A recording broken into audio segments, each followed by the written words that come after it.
assess the situation following this cloud burst that has caused significant disruption in several areas, especially in Rampur and Shimla. So the monsoon fury in hill districts is also causing a lot of stress for the state administration. Arunima is joining us now for the very latest. Arunima, could you just tell us a little bit more about this conversation that has happened between the Chief Minister and the Home Minister?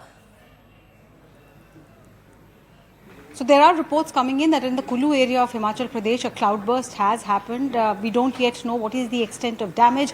There could be casualties. Some are speculating that at least 6 to 7 people could have been impacted as a direct result of this cloudburst. There are houses which are damaged. The Parvati River is overflowing in that entire area of Kulu. So keeping in mind the situation, Home Minister spoke to Chief Minister of Himachal Pradesh.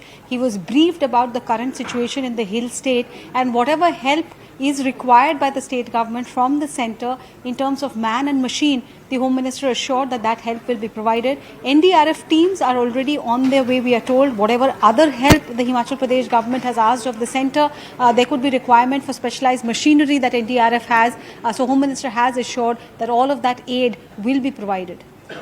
Right, Arunima, thanks so much for joining us. So the Home Minister assuring central aid after the Himachal cloudburst tragedy.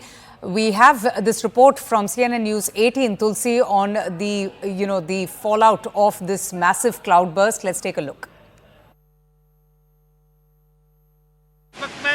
Bhuntar Parvati और जिया संगम पे हो, जहाँ पर आप देखते हैं कि ये जो रौद्र रूप व्यास और पार्वती नदी का यहाँ पर उफान पर है। हालांकि अब जो है थोड़ा सा पानी कम हुआ है, लेकिन यहाँ पर जो व्यास पार्वती नदी के किनारे जो ये भवन था, निर्माणाधीन भवन है, उसको जो है भारी नुकसान पहुँचा है। जहाँ पर आप देखते हैं कि ये जो भवन का एक तरफ का हिस्सा जो है वो पूरी तरह से क्षतिग्रस्त हो गया है और इस पूरे भवन को जो है नुकसान इससे पहुँचा है। इसके साथ साथ आप देखते हैं कि यहाँ पर जो है भूंतर के पास जिस तरह से यहाँ पर सुबह के समय जो ये बाढ़ का जो मलबा और जो गाद है वो यहाँ पर सड़क तक पहुँच गया था, जहाँ पर सड़कों में आप देखते हैं कि यहाँ पर भी मिट्टी और गाद जो है पूरी तरह से भर गई है। और सुबह के समय यहाँ पर बड़ी संख्या में जिस तरह से लोग जो है यहाँ से प्रशासन की तरफ से लोगों को अलर्ट किया गया था कि लोग जो है वो अपने सुरक्षित जगह पर जाए, क्योंकि जिस तरह से मलाना डैम जो फटने के बाद पार्वती नदी में जो रौद्र रूप था, जिस तरह से भारी बाढ़ जो है यहाँ स्थिति यहाँ पर उत्पन्न हुई थी, चाहे वो जिया गांव की बात करें या फिर भूंतर के आसपास की बात करें, तो इस सड़क तक जो है पानी बह गया था। आप देखते हैं कि यहाँ पर भी